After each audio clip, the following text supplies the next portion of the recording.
এটা হচ্ছে ফ্যাটম্যান, যেটা নাগাসাকিতে মারা হয়েছিল। সে লিটল বয়, যেটা হিরোশিমাতে মারা হয়েছিল। লিটল বয় মারার পর হিরোশিমার এই অবস্থা। যদি বিগ বয় মারা হতো, জাপানের যে কি অবস্থা হইতো আল্লাহ পাক ভালো জানে।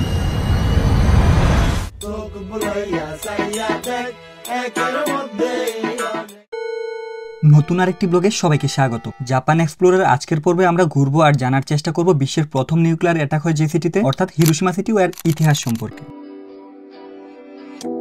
প্রত্যেকের জীবনে এমন একটা ফ্রেন্ড থাকা খুবই প্রয়োজন, যে মন খারাপ থাকলে এসে বলবে ওই চলো কোথায় দেখি কোন জায়গায় যাওয়া যায়। এমনিতে আমি ঘোরার পাগল, তার উপর এসব প্রপোজাল সব বাদ দেওয়া গেলে ঘোরার প্রপোজাল ইম্পসিবল। তাই তো কোনো প্ল্যান প্রোগ্রাম ছাড়াই ওভারনাইট বাসে চলে আসলাম হিরোশিমাতে। কিন্তু হিরোশিমাতে আসার পর সকালে বাস থেকে নেমে ওয়েদার দেখে দুজনের মাথার ঠিক হাত এভাবে উঠে গিয়েছিল। যাই হোক, সবকিছুতে আমাদের হাত নেই আর অজুহাত দেখানোরও উপায় নেই, অল্টারনেটিভ ওয়ে খুঁজতে হবে। তবে তারও আগে সকালের ব্রেকফাস্টটা এখন খুবই জরুরি। কি খাওয়া যায়? আমাদের সকালের ব্রেকফাস্ট শেষ হয়ে গেল, বৃষ্টি যেন শেষই হচ্ছিল না। অবশেষে তাই তো ছাতা নিয়েই বেরিয়ে পড়ি।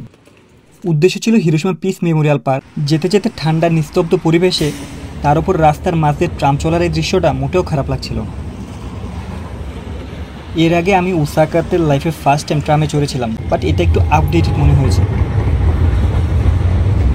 বলে রাখি, হিরোশিমার এই ট্রামগুলো 1912 সাল থেকেই চলছে, তার মানে সেকেন্ড ওয়ার্ল্ড ওয়ারের আগ থেকেই।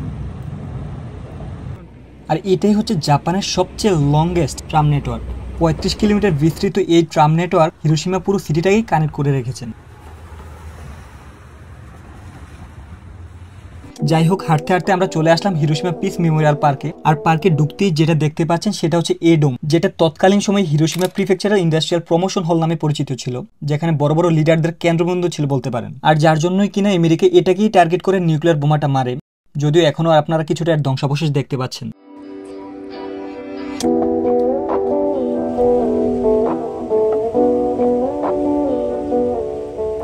আর এখানটাতে লিখে আছে 1996 সালে ইউনেস্কো ওয়ার্ল্ড হেরিটেজ স্টেজ হিসাবে এটাকে স্বীকৃতি দেয়, যেটাকে যদি বাংলায় বলে লাইক জুতা মেরে গরু দান আর কি। তারপর কিছুটা হেঁটে আজকের গন্তব্য মিউজিয়ামের দিকে যেতে যেতে হঠাৎই এই লেকটা আমাদের চোখে পড়ে। এই লেকটা আমাদের ধানমন্ডি লেকের মতন না? দেখো ওই দিক দিয়ে আবার বোটও আছে। আর এটা হচ্ছে চিলড্রেন মনুমেন্ট, যেটা দ্বিতীয় বিশ্বযুদ্ধের নিহত বাচ্চাদের স্মরণে মূলত নির্মাণ করা হয়েছে। যেখানে এসে বৃষ্টির মধ্যেও পরিচ্ছন্নতা কর্মীদের এই তৎপরতা ছিল চোখে পড়ার মতন। That's Japan.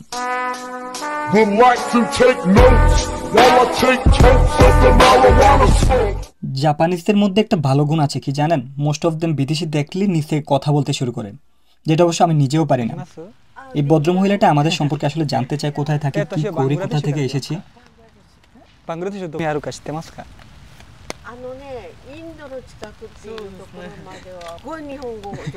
তো কিছুক্ষণ কথা বলে আমরা চলে যাই আজকের আমাদের ডেস্টিনেশন, দ্বিতীয় বিশ্বযুদ্ধের নানা স্মৃতি বিজড়িত সেই মিউজিয়ামে, যেখানে ঢুকতে আমাদের পার পার্সন 200 ইয়েন করে লেগেছিল। তোমার একটা সিগনেচার পোস্ট হতো, আবার তুমি যে সিগনেচার পোস্ট, এই তো সুন্দর।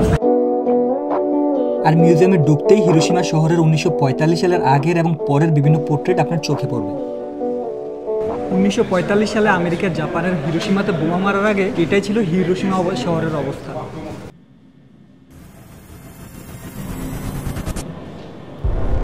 আর বোমা মারার পর বোমার ঠিক এই জায়গায় পড়েছিল।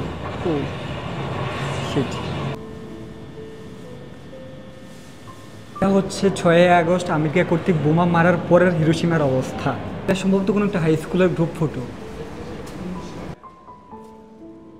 হিরোশিমা পিস মেমোরিয়াল মিউজিয়ামটা পুরোটা জুড়ে আছে 1945 সালের সেই ভয়াবহ দ্বিতীয় বিশ্বযুদ্ধের স্মৃতি এবং স্মৃতিগাথার কথা, যেখানে আসলে দ্বিতীয় বিশ্বযুদ্ধের এই স্মৃতিগুলো যে কোনো সুস্থ মানুষের বিবেককেই নাড়া দিতে বাধ্য।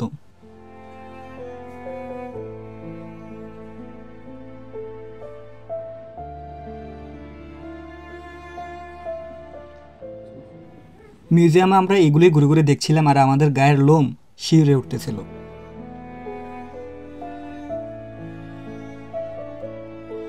তারপর আমাদের ইচ্ছে ছিল হিরোশিমার একটা ফেমাস আইল্যান্ড মিয়াজিমাতে যাওয়ার, কিন্তু বৃষ্টি যেন আমাদের পিছুই ছাড়ছিল না।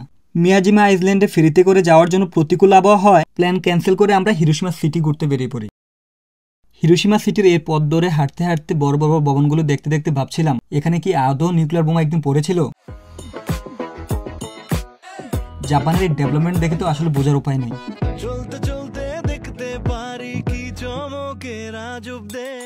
আরে এটা কি কিউট না ব্যাপারটা, দাঁতগুলো এক্স্যাক্টলি তোমার মতো। মিরাজ তোমার দাঁতগুলো দেখি একটু, হা করো। তো অবশ্যই স্বীকার করলা যে ওই ঘোড়ার মতো তোমার দাঁতগুলো না। Thank you. তারপর আমরা চলে যাই ফুকুয়ামা ক্যাসেলে, যেখানে ঘুরে শেষ করি আমাদের আজকের হিরোশিমা একদিনের ট্যুর।